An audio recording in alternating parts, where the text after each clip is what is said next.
অবশেষে গ্রেপ্তার জাহাঙ্গীর খান। বন্ধুগণ, আপনারা সকলে জানেন জাহাঙ্গীর ফলতা বিধানসভায় তৃণমূলের প্রার্থী এবং তৃণমূলের মাস্তান হিসাবেও পরিচিত।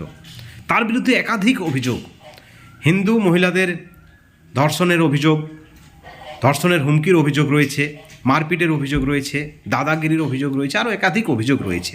অবশেষে ক্যানিং থেকে তাকে গ্রেপ্তার করেছে পুলিশ, এমনটাই খবর উঠে আসছে। বিজেপি মহলের দাবি তিনি নাকি বাংলাদেশে পালানোর চেষ্টা করেছিলেন, সেখান থেকেই তাকে গ্রেপ্তার করেছে পুলিশ, যেমনটা খবর উঠে আসছে। একেবারে কোমরে দড়ি বেঁধে তাকে নিয়ে আসা হয়েছে থানায়, যেমনটা খবর। জাহাঙ্গীর খানের গ্রেপ্তারি দক্ষিণ 24 পরগনায় নতুন করে উত্তেজনা ছড়াতে পারে। রাজনৈতিক মহলের দাবি যে নিরাপত্তার কারণেই হয়তো তাকে গ্রেপ্তার করা হয়েছে, কিন্তু আসলে কোন অভিযোগে বা কোন মামলায় তাকে গ্রেপ্তার করা হয়েছে তা কিন্তু এখনও স্পষ্ট নয়। পুলিশের পক্ষ থেকে দাবি করা হচ্ছে তদন্ত চলছে, একাধিক অভিযোগ রয়েছে।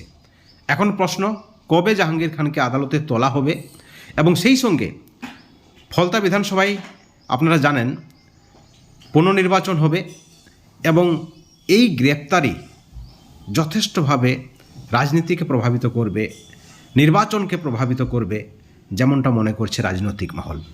কিন্তু যেভাবে জাহাঙ্গীর খানের দাদাগিরি চলছিল, যেভাবে ভোটারদেরকে তিনি প্রভাবিত করতেছিলেন, আপনারা জানেন গত 29 তারিখে যে নির্বাচন, সেখানে নাকি অনেক হিন্দু মহিলা বা হিন্দু ভোটাররা জাহাঙ্গীর খানের অত্যাচারে, হুঁশিয়ারিতে, দাদাগিরিতে ভয়ে নাকি ভোট দিতে পারেনি। বন্ধুগণ, এই খবরে অর্থাৎ গ্রেপ্তার হলেন জাহাঙ্গীর খান, যদিও তৃণমূলের পক্ষ থেকে এখনও কোনো প্রতিক্রিয়া পাওয়া যায়নি, কিন্তু তার আগেই পুলিশ তাকে গ্রেপ্তার করেছে, সিংহম কোমরে দড়ি বেঁধে তাকে গ্রেপ্তার করেছে। এই খবরে আপনারা কতটা খুশি?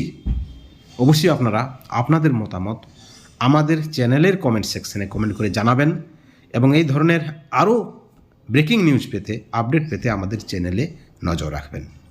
ভালো থাকবেন, সুস্থ থাকবেন, কিন্তু কোনো ধরনের হিংসা থেকে দূরে থাকবেন। Thank you so much.